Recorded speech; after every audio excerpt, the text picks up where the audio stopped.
Welcome to savemake.com. Action, start. Today I want to continue on the topic of balancing your budget, and I have another video which is speaking about on the scale, so the expenses on one side and the income on the other. I've stressed that it's more important to work on the income side than the expenses, because I think it's easier to increase income. But today I want to speak about expenses, and especially recurring expenses. So what is a recurring expense? It's something which is coming often, where you need to spend money. And we are going to see how you can impact that. So there are recurring expenses and non-recurring expenses. The thing that I want to stress is that a non-recurring expense, so when you are treating yourself, it's a one-time expense. So it's not as important as if it were a recurring expense.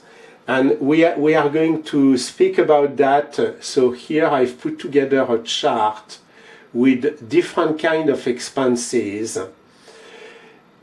The point which is important is per the contract. So this is something that you don't really control, how often it's happening in your life. And then there is a second column, which is your ability to change that recurring expense, and then the impact. This is my opinion. It doesn't mean that it's true or false, that it applies to you, but I've kind of analyzed a general situation. And on this the website and on the video, there is a link to an empty chart that you can fill yourself with what you think is your special circumstance. So I'm going to give you a first example. Let's speak about housing. How often are you able to change where you live? Your housing, your apartment, your house. I think it's rare. And you know, as always, I am using the color coding. So the red is unfavorable to you. The green is favorable to you, and the blue and the black are neutral. They are just there to present the topic. So let's speak about housing. Very likely either you bought, so it's not that easy to sell, or you are leasing and you are stuck or bound with the lease. So that's the reason why I am saying that it's rare. And because you are bound to the loan, it's also rare the opportunity to change. But of course, when it happens, it has a significant impact. So you see, the point is that it's rare, but a great impact, because housing is very likely one of the top expenses that you have in your budget, if you look at that. I hear some people saying that, so typically landlord, they allow you to rent when it's not more than 30% of your income. Some people are even above that 30%. So let's speak about the second, the car. Again, this is not one that you change that often. So, and perhaps you have a lease, or it's not easy to buy or to sell. So I've put that per the contract. So per the contract is what you cannot really influence. And you to get out of the lease or to sell the car, again, it's rare. And I've put a plus. I could have put almost a double plus, because a lot of people have expensive car payments, but not as important as housing. So now let's take one which is almost the opposite, food. So is food a recurring expense? Yes, because it comes multiple times a week.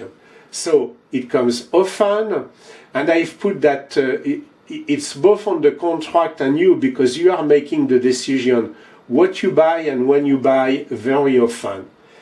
And again, the impact is fairly positive, not plus, because you still need to eat. And if you switch from one food item to another, the variance is not going to be huge. Now let's speak about subscriptions. Well, if you look at the contract, nobody wants you to get out of a contract of subscription. So I've put that it's rare, but you can decide very often to get out of it, and it may add up to a lot of money. Entertainment, I've put a neutral. I don't know what is your special situation, but again, this is something that you make often, and I've put an impact which is kind of neutral, because this is not where you are going to spend the most money. Same thing with what we call the want, so there are the needs, the want, and the investment. Entertainment for me is perhaps part of the want, which is the reason why I have ranked that in the same manner. And then the last, you can say that it's kind of part of that, but it's even worse. It's you as the victim of marketing. So it's you being pushed to buy things that you don't need. Of course, you cannot get out of it because you are harassed with social media all the time on it. But the solicitation, that's very often. And that's why I've put a plus, because in my mind, it's like, you remember when we spoke about the water leak or the money leak? So the sand going through your fingers or the water, that's very difficult to retain that money if you are sensitive to this marketing harassment. Well, I thank you very much for watching this video. And if you have any questions, please ask them through the comment section. And there is a link also to my other video about increasing the income side in the budget.